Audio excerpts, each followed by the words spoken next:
Hi friends, welcome back to the video. Alright, so today we're going to talk about how to stay calm in most situations. So I get this question a lot from therapists, and is that whenever there is a meltdown or a situation where it might seem that the child is out of control, how do they handle it? Because from my experience, if you just stay calm, it's difficult to maneuver around the child because there's a lot of things going on. So what I usually do is I ask the therapists and even parents to practice mindfulness and to be aware of what is going on in the current situation. So that's why I always ask therapists and parents to practice observation. Practice observing the child so that when things like a serious situation happens, you will know how to use that in that situation. So, okay, I'll give you one example is when the child is having a meltdown. Usually, the key example is the child is having a meltdown in a shopping mall, and the child is lying down on the floor, screaming and things like that. So, in that situation, what would you do? As a therapist and as a teacher, what would you do? How would you handle that situation? I get that question a few times from clients, and what I normally ask them to do is to always have a preemptive measure so that things like that don't happen. So that goes back to the method I mentioned before, which is ABC. To identify A, what is the antecedent, means what is happening before. B, what is the behavior, and C, what is the consequences. Again, coming back to the meltdown of the situation, what triggered the child to have a meltdown in the shopping mall? So the parent or therapist will have to identify what happened before that leads up to that meltdown in that current situation.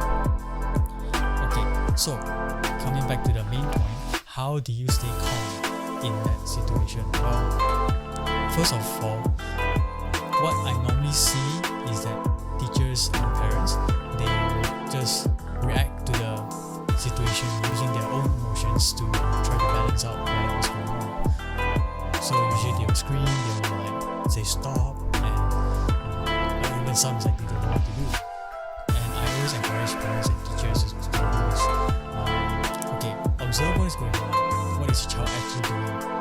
Okay, you need to access your logical mind at that moment, because if you are using your emotions to counteract the child's meltdown, the child's reaction, you're not going to get the best results. So what I normally do is be aware of what's going on. Let's say the child is lying down. Okay, child's lying down. What's the next step?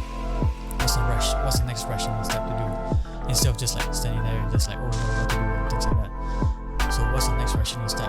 And depending on how the therapist or parent handles the child, what is the usual to-go method for these kind of situations? Because usually parents and therapists have something that to fall onto in case things like this happen.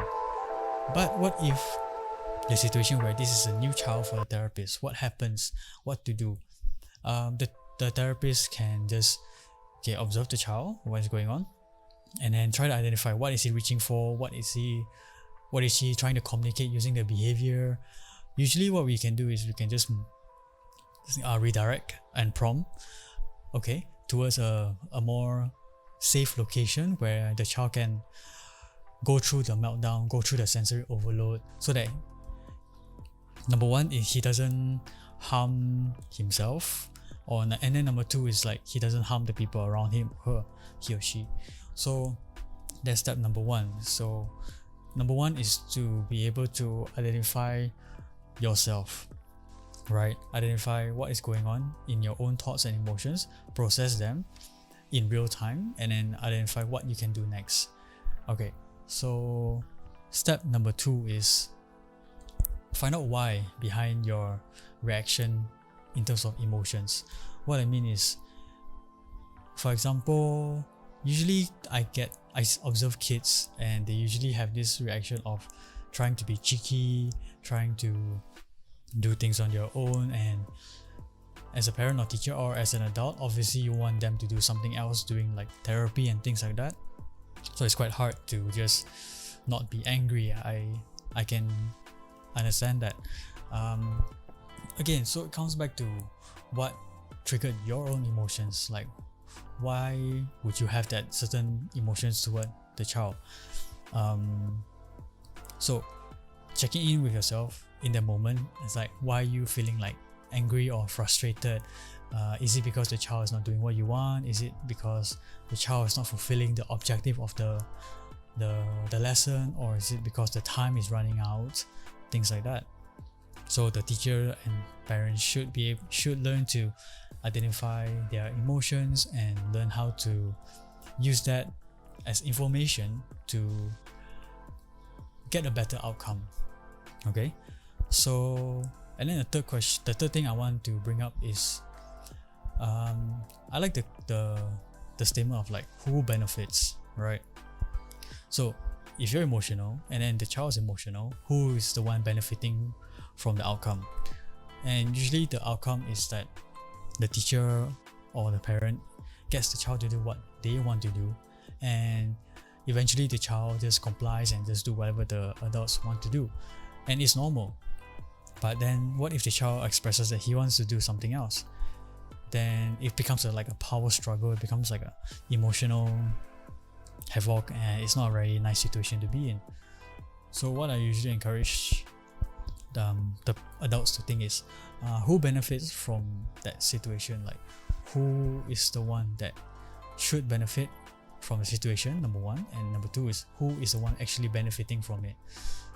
Is it because you're doing this so that you can feel more calm? Are you doing it because you want to feel like you accomplished something at the end of the day? Or is it like you want to show to the parents that, oh, you actually did something with the time given? So I understand that being a therapist is quite challenging, especially when you're new. But I would like to ask the new therapist, even the current one, that to practice mindfulness, so that when you're in the situation of like a meltdown or a serious situation, you are able to identify what is going on rationally and then go for the next step from there. So those are the three things that I want to bring up today. Like, I think mindfulness is such a very important thing for parents and teachers, especially because teaching special needs kids is definitely not an easy task. So, and in addition to that, you need strategies to be able to manage yourself. And I think mindfulness is one of the great tools that every teachers and parents should have in their arsenal to be able to better guide and teach children with autism. Alright, so that's the end of today's video. Make sure to like, subscribe and comment. Alright.